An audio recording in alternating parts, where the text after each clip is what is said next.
Another day, another basketball stories na naman ang pagkikwentuhan natin. At ngayon nga, yung balitang paglalaro na ni LeBron James sa Los Angeles Lakers at ang game preview ng Golden State Warriors laban sa Orlando Magic. Nakalista na nga sa LeBron James bilang questionable sa magiging laro ng Los Angeles Lakers ngayong araw laban sa Utah Jazz.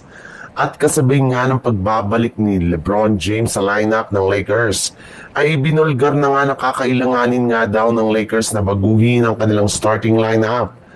Base nga sa inilabas na balita ng isang NBA insider, posible nga daw natanggalin ng Lakers si Rui Hachimura sa kanilang starting five sa pagbabalik ni LeBron James.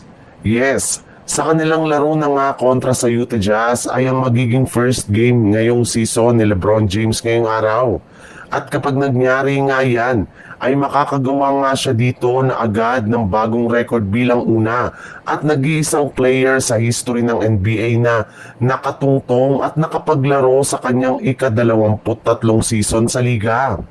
Pero sa kabila nga ng paglalarong muli ni LeBron James ay ibinulgar nga ni Coach JJ Redick na posible nga na pansamantala muna ang bigyan nila siya ng limitadong minuto sa kanilang mga susunod na laro since ayaw nga nilang biglain ang kanyang pangangatawan lalo't kakagaling pa lang nito sa injury. Isa pa, kailangan rin naman nga nito na mag-adjust sa bagong game plan at sistema ngayon ni Coach JJ Redick sa kanilang bagong lineup kaya posible nga naman ibago si LeBron James sa paglalaro nito sa Lakers. Sa ibang balita naman, bago pa man nga magsimula ang game ng Golden State Warriors laban sa Orlando Magic, ay inanunsyo na nga ng team na hindi na naman dito maglalaro ang kanilang mga players na sina Jonathan Kuminga at De'Anthony Milton na parehong mainid ng injury sa kanilang mga pangangatawan, habang probable naman dito si Buddy Hield. Habang pagdating naman sa Orlando Magic, nakalista nga dito bilang questionable si Jalen Suggs at out pa rin nga dito ang kanilang mga players na sina Moritz Wagner at si Paolo Banchero. At dahil dyan, hindi na nga nakakagulat bakit lamado agad dito ang kupunan ng Golden State Warriors.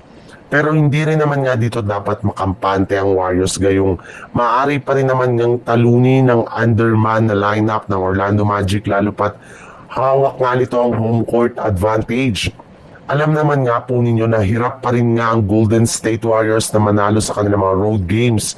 At kapag nag-i-struggle ang kanilang superstar na si Stephen Curry, kaya kailangan talaga na mag-step up ang iba nilang mga players.